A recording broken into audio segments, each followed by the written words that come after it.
নমস্কার বন্ধুরা, story of অ্যাডভেঞ্চারে আপনাদের স্বাগত। আজকের পর্ব সালারজাং মিউজিয়াম। সালারজাং মিউজিয়ামটি তেলেঙ্গানা রাজ্যের হায়দ্রাবাদে মুসি নদীর দক্ষিণ পাড়ে দারুল সিফা নামক জায়গাটিতে অবস্থিত। এটি একটি আর্ট গ্যালারি। এটি ভারতের 3টি বৃহত্তম মিউজিয়ামের মধ্যে অন্যতম রাষ্ট্রীয় মিউজিয়াম। এটি 1951 সালে স্থাপন করা হয়েছিল। এই মিউজিয়ামটি সালারজাং ফ্যামিলির নিজস্ব মিউজিয়াম ছিল, কিন্তু তৃতীয় সালারজাংয়ের মৃত্যুর পর এই মিউজিয়ামটি রাষ্ট্রের উদ্দেশ্যে দান করে দেওয়া হয়। ভারতের প্রথম প্রধানমন্ত্রী জওহরলাল নেহেরু এই মিউজিয়ামটিকে আইনগতভাবে সর্বসাধারণের জন্য খুলে দেওয়ার অনুমতি দিয়েছিলেন 1951 সালে। নবাব মীর ইউসুফ আলী খান, যিনি তৃতীয় সালারজাং নামে পরিচিত ছিলেন, বিভিন্ন ইউরোপীয়, এশিয়া ও সুদূর পূর্ব দেশগুলির বিভিন্ন উৎকৃষ্ট কীর্তি এই মিউজিয়ামের গর্ব। এই মিউজিয়ামে বেল রেবেকার একটি শ্বেত পাথরের মূর্তি আছে, যেটি প্রথম সালারজাং রোম থেকে আনিয়েছিলেন। একজোড়া হাতির দাঁতের তৈরি চেয়ার আছে, যেটি ফ্রান্সের লুইস 16 মাইসুরের টিপু সুলতানকে উপহার দিয়েছিলেন। একটি বুক শেলফ আছে, যার উপরে শামসুদ্দিন আলতামিসের নাম লেখা আছে। সবুজ পাথরের একটি বড় চাকু, একটি ছোট চাকু, নানা রকম মূল্যবান পাথর দিয়ে সুসজ্জিত করে রাখা আছে, যেটি মনে করা হয় সম্ভবত জাহাঙ্গীর আর নূরজাহানের ছিল।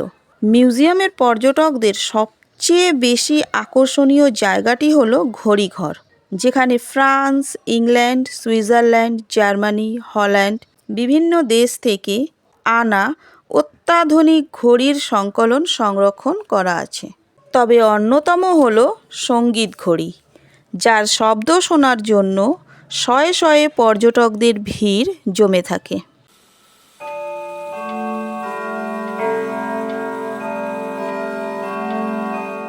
মিউজিয়ামের বিভিন্ন কক্ষে বিভিন্ন রকম কলা বস্তু প্রদর্শন করা হয়েছে, যেগুলি পূর্ব, পশ্চিম, মধ্য ইউরোপ, চীন, জাপান, নেপাল থেকে আনা হয়েছে।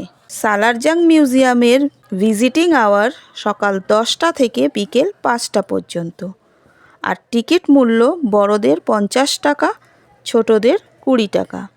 মোবাইল বা ক্যামেরা অ্যালাউ আছে, তবে প্রতিটির জন্য 50 টাকা করে জমা দিতে হয়।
আশা করি আজকের এই ভিডিওটি আপনাদের ভালো লেগেছে।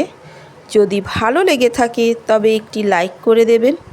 আর এই রকম আরও অনেক ভিডিও পেতে আমার চ্যানেলটিকে সাবস্ক্রাইব করে রাখতে পারেন। ফিরে আসছি নতুন কোনো ভিডিও নিয়ে। ভালো থাকবেন, সুস্থ থাকবেন। টাটা।